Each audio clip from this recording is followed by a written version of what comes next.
Et puis le spaghetti, c'est le plat qui retient notre attention aujourd'hui dans la rubrique nutrition. Un plat très présent dans notre alimentation quotidienne. Il se prépare de plusieurs manières. Il se consomme seul ou parfois accompagné d'une baguette de pain appelé sakomi en langue locale au Togo. Ce plat présente-t-il des avantages pour notre santé? Eh bien, c'est ce que nous voyons dans ce dossier de Nacha Chazodi. Selon les spécialistes, les pâtes alimentaires fabriquées à base de farine de blé qu'on retrouve sur le marché ne sont pas totalement riches du point de vue micronutritionnel. C'est l'exemple de la consommation du spaghetti associé au pain.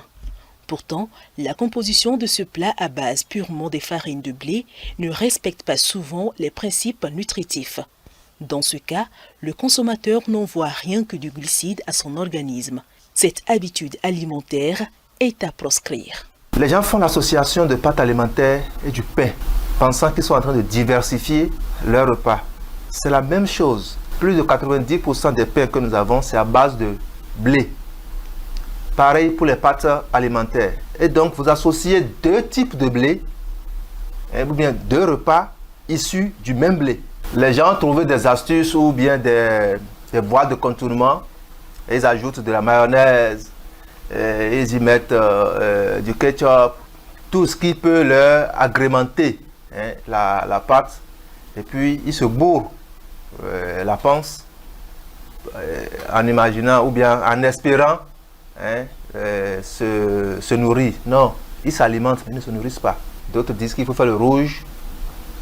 En réalité, est-ce qu'il y a une différence sur le plan nutritionnel, que ce soit le blanc qui soit fait ou le rouge qui soit fait?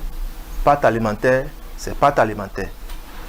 Bono, sakomi, tout ça c'est à base de blé. C'est toujours la même chose qu'on est en train de dire. Donc attention, il faut savoir consommer ce genre de repas-là. Avant de se mettre au régime à base de pâtes alimentaires, il est indispensable de suivre et de connaître certaines règles pour une alimentation saine et équilibrée. Ceci pour éviter d'autres problèmes de santé. On n'a pas de fibres dans cette alimentation-là. Il n'y a pas de protéines, il n'y a pas de vitamines et il n'y a pas aussi de minéraux essentiels. On a souvent un problème de fluctuation glycémique. Le risque de surpoids et d'obésité aussi est là avec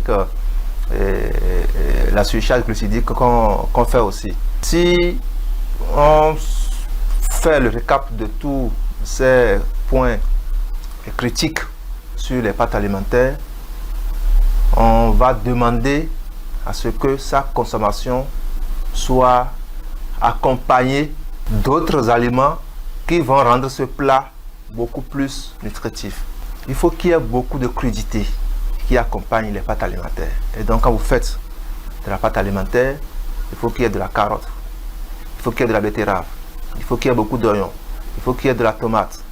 Et haricots verts associés à la pâte alimentaire, c'est bon. Si vous voulez prendre des aliments hyperglucidiques, que ce soit en journée, en matinée ou en déjeuner, même en dîner, non. Pour vous aider à atteindre votre équilibre énergétique, il est recommandé de diminuer la quantité de pâtes dans les assiettes. Cependant, l'on doit choisir des pâtes et autres féculents à grains entiers qui créent un plus grand effet de satiété. Ne surtout pas oublier de faire des activités physiques régulièrement.